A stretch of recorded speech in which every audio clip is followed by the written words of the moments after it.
YouTube and welcome back to my channel. I normally do Let's Play videos, but today I'm going to do an informative video to celebrate my YouTube channel's 1-year anniversary on the platform. You've probably heard a great deal about the Elder Scrolls, especially since Microsoft's acquisition of Bethesda ahead of the Xbox Series X debut back in 2020. If you're watching this video, you're probably wondering where to start first, and which game is right for you. Well, I'm here to help with that. I first played Oblivion when it came out in 2006, and I've been a huge fan of the series ever since. I'm going to go through the pros and cons of each game, and where I think you should start based on my experience with the Elder Scrolls titles. Morrowind has been a fan favourite from the get-go, and single-handedly pulled Bethesda back from collapse. Its alien landscape, powerful RPG elements, and strong fan base has led it to enduring popularity and a place in the hearts of many. The game isn't perfect, nor has it aged particularly well, but many advise that this is where new players should be introduced to the Elder Scrolls. Its landscape is incredibly unique, and despite being a fantasy game, it almost seems like a sci-fi. Its flora and fauna include mushrooms, strange tentacle plants, the dinosaur-esque cliff races, bugs the size of dogs, and mushroom houses. In Vivek City, there's a floating rock high above the city called a moonlet, held up by the city's namesake, a man-god called Vivek, who's also part of a tribunal of other gods. Its inhabitants are the Dunmer, or Dark Elves, and they're almost as unwelcoming as their environment. Last but not least is the massive volcano in the middle of the province, known as Red Mountain, which threatens to erupt at any given moment. This volcano's ash regularly blocks out the sun, making the environment seem cool and overcast most days. This unique environment offers a very different backdrop compared to the other entries of the fantasy game, urging players to tote Morrowind as a standout game against the rest. With all that being said, is the game right for you? Well, after playing it, there is a few things I want to mention. Its combat system is hit and miss, quite literally. You can swing an axe, and it may or may not hit its intended target. Its RPG elements are good, but it does assume a certain level of knowledge when you're creating your character. Making the wrong decisions here can restrict you later on in the game. Also, travelling can be particularly tedious. No fast travel straight up, and your character moves ridiculously slowly. Kind of like a hobble, Morrowind strut, I don't know. Next up is Oblivion. This is my favourite game of the series, probably because of the nostalgia I feel for it, I won't lie. My own feelings aside, I do believe that Oblivion is a nice balance of the more hardcore RPG elements of earlier titles, and the less intense gameplay of Skyrim, which has a much more wider appeal to varied audiences. Bethesda definitely played it safe with Oblivion. Lush meadows and idyllic forests pervade the cosmopolitan imperial province of Cyrodiil, a stark difference to Morrowind. As a fan of the fantasy genre, I love the game. Colourful, pretty, peaceful, I really feel at home in Cyrodiil. Oblivion was released at the height of the fantasy craze, which started with the Lord of the Rings films. There's quite a few similarities between Tolkien's world and Tes 4. The atmosphere and even the Deadlands is reminiscent of Lord of the Rings, Eye of Sauron and the like. The UX of Oblivion was masterfully well done, something I appreciate even 15 years later. But it is far from perfect. The game's AI can be called into question, and there are many bugs and crashes. When you first create your character, you're made to choose your race, birth sign and class by the end of the tutorial. This all has a massive impact on how you play the game. You're able to toggle your choices at the end of the tutorial, so don't stress about it too much the first time around.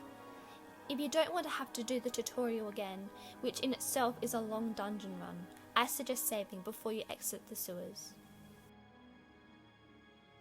Your class is the last major decision you have to make during the tutorial. One of your companions tries to guess your class based on the way you've conducted yourself during the tutorial, which weapons you used and whether or not you use magic. You definitely don't have to go with his guess, it's usually way off in my experience. There's a lot of pre-made classes to choose from. You can make a choice from the list or create your own class. This is normally what I go with because it gives me complete control over what skills and specializations I want to go with.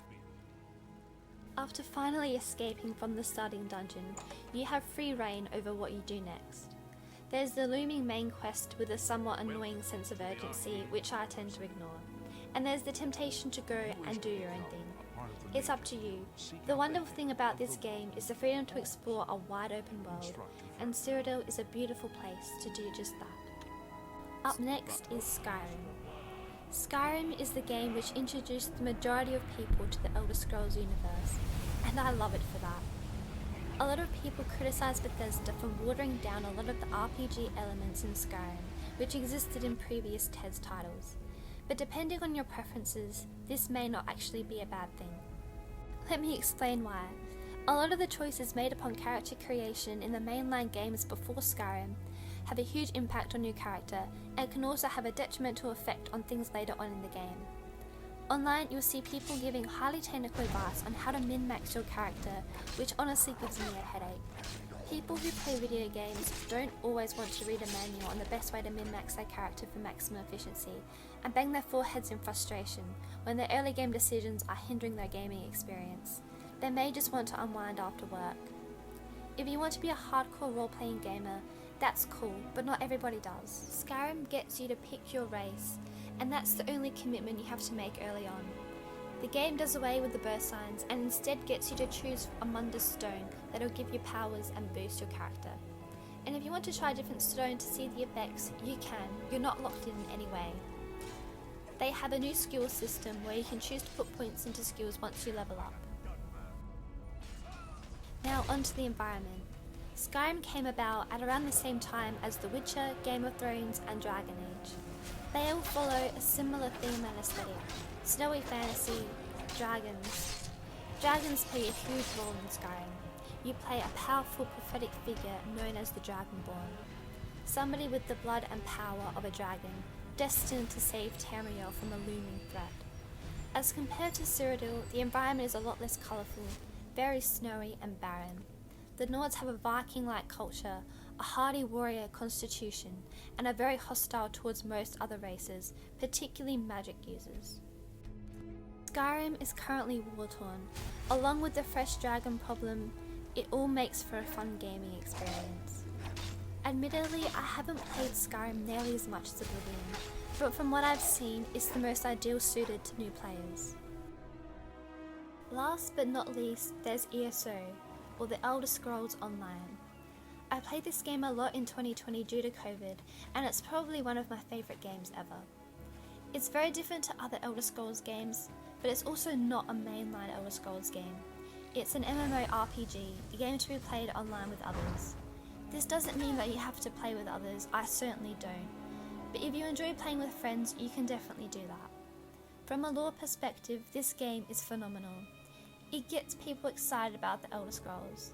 You can explore Tamriel from Daggerfall to Blackmarsh, complete freedom.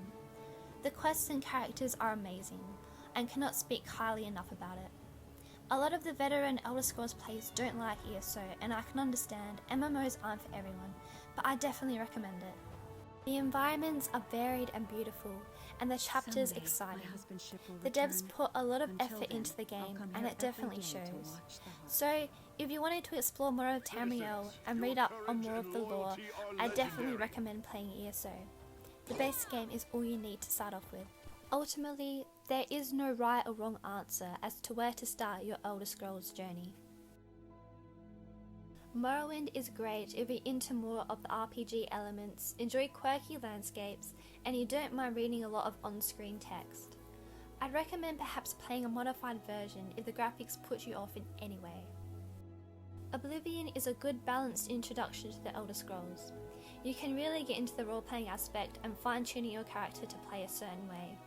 A great high fantasy experience, the idyllic backdrop and music make for an unforgettable classic, and the picture-perfect graphics still hold up to this day. Skyrim is great if fine-tuning the character creation isn't of great interest to you. The role-playing experience is still very much alive, even though you are kind of forced into the heroic figure archetype. And some of the achievements can feel too easy, watered down, or unsatisfying. These are the sort of things I'd wager that Bethesda will fix in TES 6, but aren't deal breakers. Skyrim is still a phenomenal game and I'd recommend it to anyone. ESO can actually be a great introductory game to the Elder Scrolls on its own. It has wide appeal and is very easy to get into. The base game itself is quite cheap and there's a never-ending stream of content and interesting characters. The freedom to go anywhere in Tamriel is great, and the graphics and environment hold up despite making its debut back in 2014. I really hope that this video has given you some idea about where to start your Elder Scrolls journey. Thank you for watching my 1-year anniversary special. If you're one of my subscribers, thank you so much for your support. I'm glad you've decided to stick with me. Hopefully I'll be able to release more content soon. Bye!